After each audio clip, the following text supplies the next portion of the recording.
My Lord and my God, I firmly believe that you are here, that you see me, that you hear me. I adore you with profound reverence. I ask you for pardon of my sins, of the grace to make this time of prayer fruitful. My Mother Immaculate, Saint Joseph, my Father and Lord, my guardian angel, intercede for me. Today is Our Lady's birthday, so let us begin this time of prayer by sincerely wishing Our Lady a very happy birthday. And if we think that feels a little bit childish, we have to remember Mary is really our mother. She really hears us wishing her a happy birthday, and she is really happy with this. Like any mother, we think of when we were young and maybe we wrote, scrawled birthday cards to our mothers on their birthday, and they certainly weren't up to the standard of something from Hallmark. They were perhaps very poor little birthday cards, but our mothers were delighted with them and probably much more treasured those little cards, much more than even the finest that Hallmark could produce. On our mother's birthday, we thank God for Our Lady. We thank God for creating for us, for Him, for Himself, but also for us, the most wonderful woman possible. Two saints say very interesting things about Our Lady. One of them is Saint Alphonsus. He says something very simple, but he says, she was the most beautiful soul ever created. No soul, not even the angels, are as beautiful as Our Lady. And you could say by a long shot that Our Lady is so superior to the souls of all the saints. Even put together, Our Lady is still more beautiful than them all. She's in a very special category. And then another saint, Saint Bonaventure, he says, God could have made a greater world, but He could not have made a mother more perfect than the Mother of God. And that's quite a claim, isn't it? That God, even if He tried, couldn't make a greater person, a greater mother than Our Lady. She's the maximum, which we really could reflect on that. She's the maximum that a creature could be. She's all that beauty and all that goodness and all that wisdom wrapped up in one person. So, all the more reason for really thanking God today for this great treasure that we really don't understand, we don't appreciate. Even if we have a lot of devotion to Our Lady, we still don't appreciate how great our mother is. Of course, we all have our own birthdays, and I think we all enjoy our birthdays. Maybe as time gets on, people get a little bit scared about the number, that the number is getting very big, or that it now takes a bigger puff to blow out those candles, or that we get our eyebrows singed as we're blowing out the candles. But either way, we do, it's still a special day for us, our birthday. And I think most of us do enjoy the cake, even with all those candles, and gifts, if we're lucky enough to get some gifts, and the greetings, which are very nice. But more importantly, each birthday is a day for us to celebrate the fact that we exist, simply, as we're celebrating today, thinking of the existence of Our Lady and thanking God for such a wonderful creature. Well, our own existence now, of course, we're not in the same category, but our existence is a wonderful thing all the same. And like Our Lady's, there's something very special about it. And that's kind of hinted at in today's Gospel.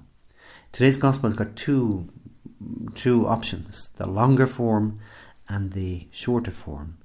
And I think I would bet any money that you, if you go to Mass today, are not going to hear the longer form. Because it's the one that goes, I'll give you a little excerpt since you're not going to hear it later on. Jeconiah was the father of Shealtiel. Shealtiel was the father of Zerubbabel. Zerubbabel was the father of Abiud. Abiud the father of Eliakim. Eliakim the father of Adzor. Adzor was the father of Zadok. Zadok the father of Achim. Achim the father of Eliud. And so on and so on and so on. And no priest wants to have to read that out in the gospel in today's Mass, because it's a real tongue twister.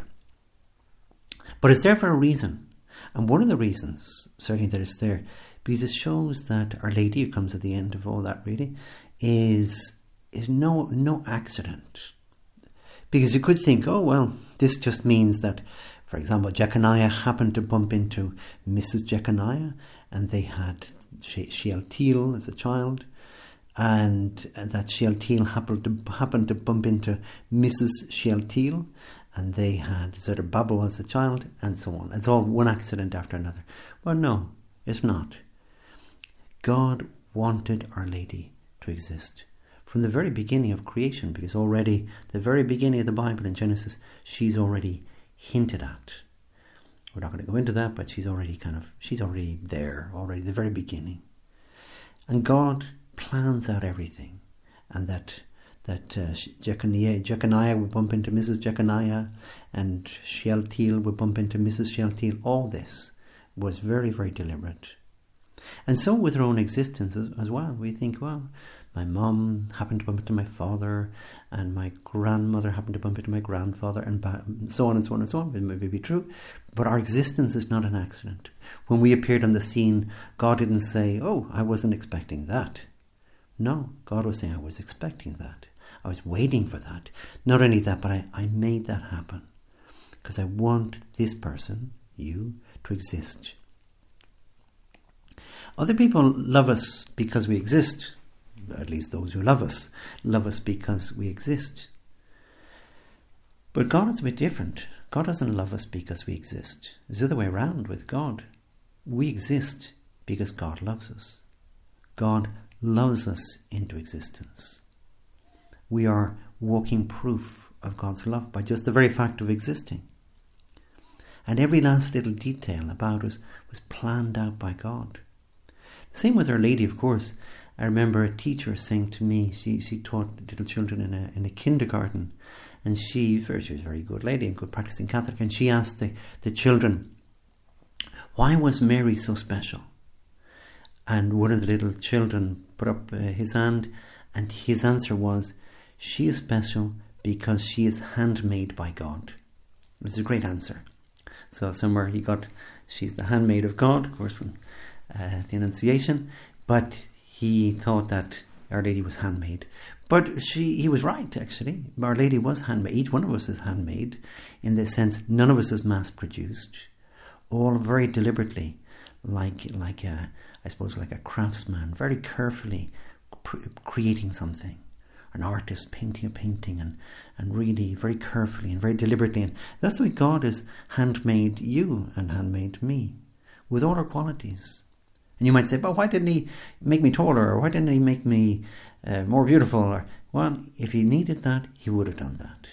You're exactly as God needed you to be. It's very important. And that's part of what we're celebrating today.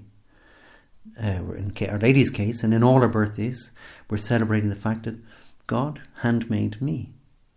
We exist because God wanted us to exist. And not only that, but because God needs us to exist. He has a mission for us. Some writer, a guy called William Barclay, he said, there are two great days in a person's life. The day we are born and the day we discover why. It's very nice. It's very true. We all celebrate our birthday. And then we all have to think this question, why was I born? What is God's mission? And normally, for most people, the discovery of that may not be just in one day, but it's what we call the discerning of our vocation. Am I called to marriage? And it's with him or her. And then, or am I called to another vocation, a celibate vocation, the priesthood? But that's the day we discover why I'm here. And then so many of those qualities, in fact, all of those qualities that God gave us, then make sense. Aha, this is the reason. Maybe even I'm this tall, or this is the reason I'm able to do that, or this is the reason God didn't make me like that, because I didn't need to be, a world-class footballer given this vocation that I have. So let's use this day thanking God for Our Lady, for her existence, for her wonderful qualities, but also for our own. Thanking God and asking Our Lady on her birthday Thank God on my behalf for my existence. I give you thanks, my God, for the good resolutions, affections, and inspirations you have communicated to me in this meditation. I ask you for help to put them into effect. My Mother Immaculate, Saint Joseph, my Father and Lord, my guardian angel, intercede for me.